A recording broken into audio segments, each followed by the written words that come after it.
Kasako Media, tunaangazia maisha, tunaandika kesho. Ndugu mgombea, sisi watu wema wa Bukombe kwa muda mrefu tulikutarajia na kukusubiri kwa hamu.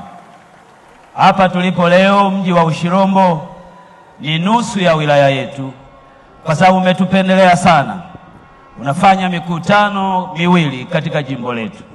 Tunakushukuru sana kwa heshima hiyo, na Mungu akubariki sana. Ndugu mgombea, la pili naomba nikupongeze sana. Kwanza kwa kampeni nzuri ulioifanya kote ulikopita.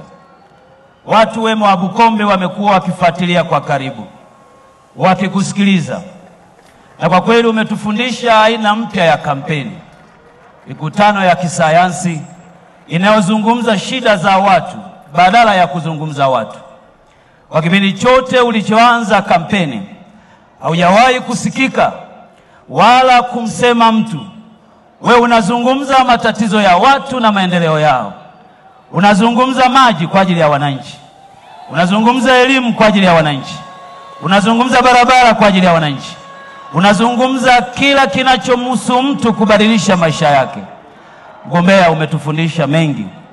Tena kauli mbiu yako uliyokuja nayo mwaka huu ya kazi na utu, tusonge mbele, umethibitisha bila shaka yoyote kwamba utu kwako ni kipaumbele na kazi kwako ni msingi wa maendeleo.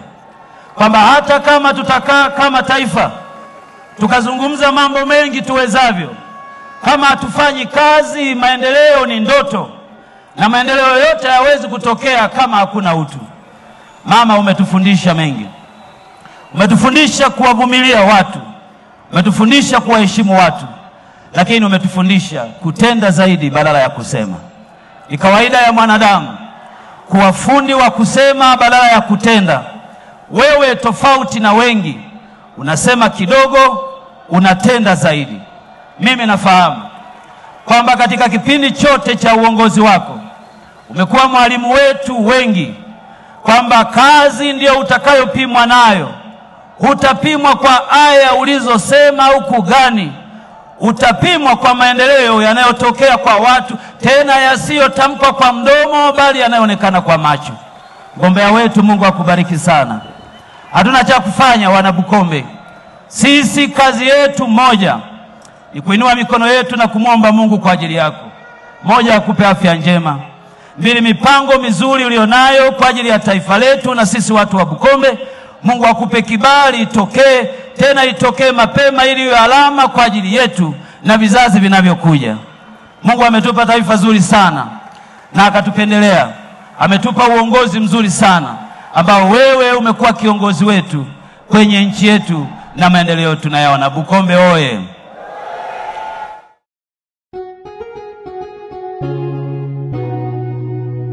Kasako Media, tunaangazia maisha, tunaandika kesho.